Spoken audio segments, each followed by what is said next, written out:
So the differences between the two teachers, Miss Bay is sort of a get-to-work kind of person, and Sunny is just kind of, she understands the foreigner and she wants them to relax and not be stressed by having all of these assignments and tasks given to that person before they can kind of feel ready to do certain things. It's just two very different people. From the beginning, I think Miss Bay sort of wanted me to step up and jump in and teach classes, but because Sunny was my managing co-teacher, she refused to allow that to happen.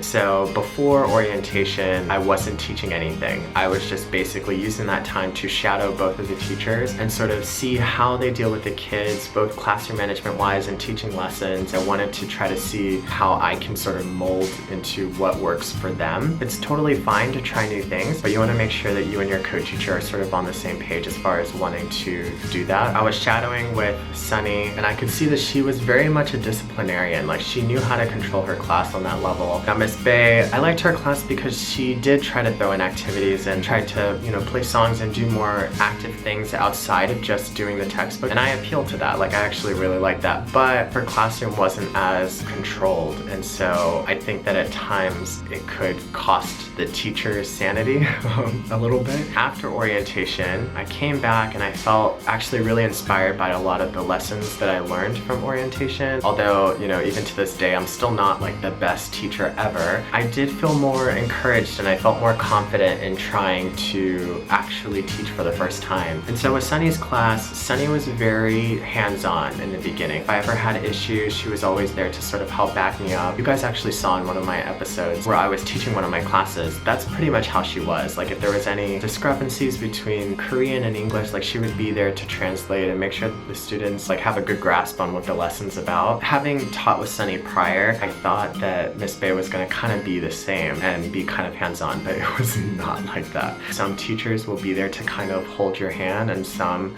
will just expect you to know what you're doing. So my very first day in Miss Bay's class, I was sitting in the back with my, you know, lesson notes and just kind of like a little bit shaky and nervous about what it was gonna be like. As soon as she introduced herself, she was like, all right, so everyone say hello to Mr. Ross. Mr. Ross, come on. And so I went up there and at first I thought she was gonna stay up there, but she didn't. And we literally started crossing paths and I realized, oh my gosh, I'm totally alone. She went into the back and she just kind of watched me. I just remembered that feeling of first being scared, oh my gosh, she's leaving me up here by myself, but two, actually feeling thankful that I was prepared. I created the lesson as if I was going to be working alone and it worked to my benefit. I think that actually teaching with Miss Bay has helped me to improve on my own way of teaching and actually become a better teacher, because it's sort of like the whole teaching Amanda Fish kind of thing. I don't do any formal lesson plans. I literally do like my own version of what makes me comfortable as far as writing things out. I feel like doing actual formal lesson plans take up so much time.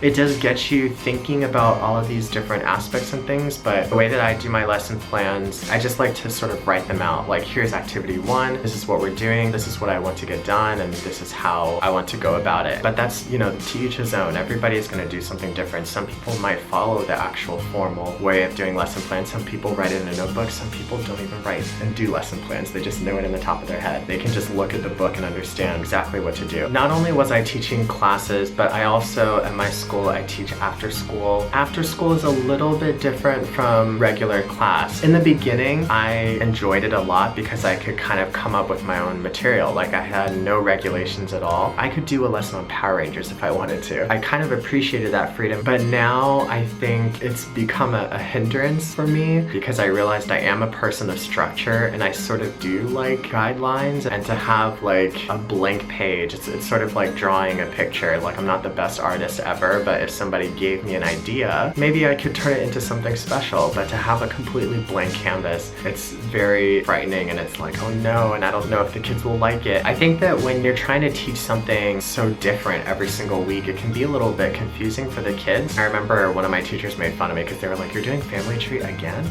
And I'm like, well, it was like the second week and I was asking the students, you know, how do you spell grandpa? And some of them were still kind of questioning. And so I feel like having an after school class that's only 40 minutes long, they're not going to perfect something within that time limit. So it's good to spend maybe another week or two to help them become more familiarized with it and actually speak out using these new words. I think that's when you know, okay, you know, now I can move on to something else. If it's something else that's connected, great. Maybe extended family, or maybe, you know, we talked about family, but now where do family live? We live in a house. Let's talk about, you know, the different rooms in a house. Having some sort of connection with that would be great. Me and my friends are always talking about how now we do this and this for no.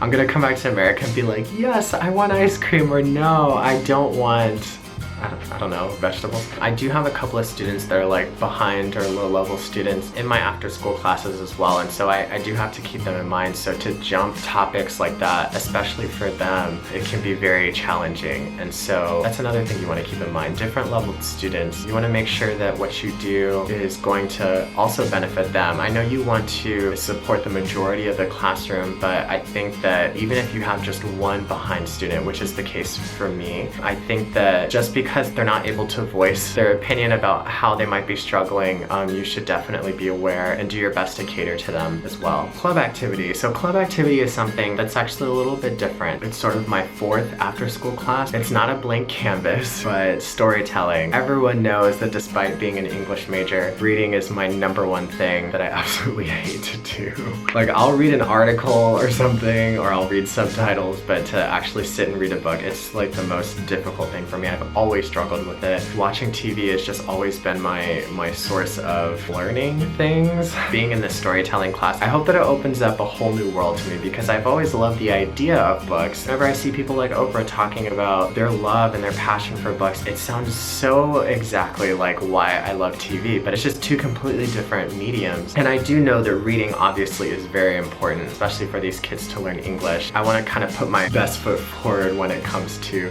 storytelling, but I don't have a nice smile, so I can smile at least when I read these books. So that's basically it for today. I hope that regardless of how different your experience might be, I hope that what I said can help prepare you or make you feel more comfortable about what you might be facing in the future if you were coming to teach English in Korea. So as I mentioned before, I didn't actually start teaching until after EPIK orientation, and so this EPIK Arrival series, I know it was like very long, and believe it or not, what I'm planning with EPIK orientation is actually going to be a little bit longer, but hopefully it is more fun. I will be including a lot of pictures that we took. Our orientation was in Seoul. Hopefully starting next week, I'll be able to start sharing what my EPIK orientation experience was like, and I hope you guys can look forward to that. Yeah. So if you like this video, please give it a thumbs up. Be sure to subscribe. It definitely helps me out. You can follow me on Twitter, Instagram, and Snapchat at Zup678. Be yourself, love yourself, and I'll see you guys in the next video. Alright, bye.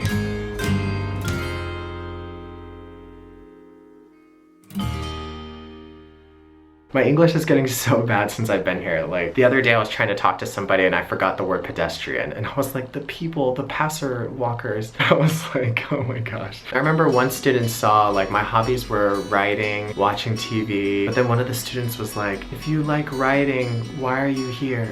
And I was like, oh, I was like, yeah, why am I here? But yeah, so every class you get asked, you know, about your personal life and your relationships.